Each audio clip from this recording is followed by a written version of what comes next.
Perhaps, if I may. As the fight wore on, he did a great job in the first round. He fought well. But about the fourth or fifth round, you say, what's the matter? Can I put this guy out again? Did it go through your head that you didn't repeat the first round anytime? Nung dumarating na yung after ng first round, napabagsak mo siya, pero pagdating ng 2, 3, 4 rounds, hindi mo ba, ano bang feeling mo? Bakit hindi mo siya, hindi mo siya napapabagsak? Anong feeling mo nun? You know, the problems in the second rounds is my hand started to hurt and my legs is got tight, so I stopped to attack him, and I'm very disappointed sa decision.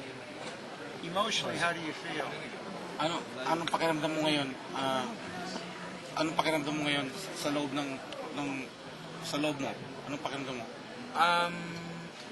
Masama ang loob ko at yun sa decision, pero tao na ang bahalang mag-decision, mag-judge. The decision, he's very, very disappointed about the decision, but he feels that the people would judge what they saw. How does he see it? Anong sa tingin mo nanalo ko ba o hindi? For me, I believe that I won the fight, and the people knows that. I leave to the people who win the fight. Did Juan Manuel ever have you hurt? Nasaktan ka ba ni Juan Manuel? No, I did not feel that he hurt me. I felt my hands and my legs. It's really hurt. Starting second rounds until 12 rounds. Why do you feel like your legs started going in the second round so early after you had him hurt 3 times in the first round? Bakit mo naramdaman na sumakit yung paa mo?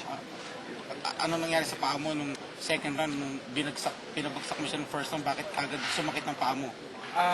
Yung medyas na ginamit ko manipis at nagkaroon ng putok yung paa ko. Okay, the socks that he used was thin, so he had blister. He had a big blister Blisters in my on his foot.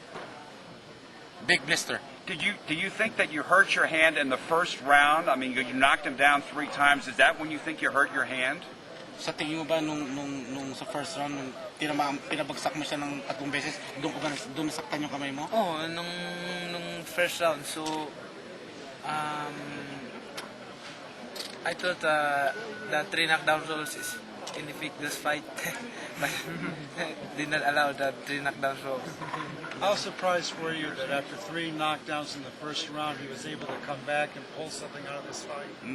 Gaano ka kasurpresa na pagkatapos ng 3 beses mo siya pinabagsak, bumalik pa siya? Bakit nasurpresa ka ba? Na bumalik pa siya after na pinabagsak mo siya 3 beses? I'm surprised because there's no time left. And in the second round, I felt bad my hands. Feel bad my hands. Do you ever feel that the referee should have stopped the fight in the first round? Sa tingin mo ba yung referee dapat sinara yung in-stop na yung laban? Yung first round? Sa tingin ko nung first round, nung bumagsak na siya, nakahiga na, akala ko i-stop na ng referee. The first round, he felt that when the third time that he fell down and he was lying down on the ropes, he thought that the referee should stop the fight. Should have stopped the fight rather. What are his immediate plans now? Ano bang plano mo sa ngayon? Besides a long rest. Siguro mapahinga, tuloy ang ensayo, pero hindi muna mag-i-spar, jogging lang. Well, right now he's just gonna continue to jog, and stay in condition, but no sparring yet. Manny,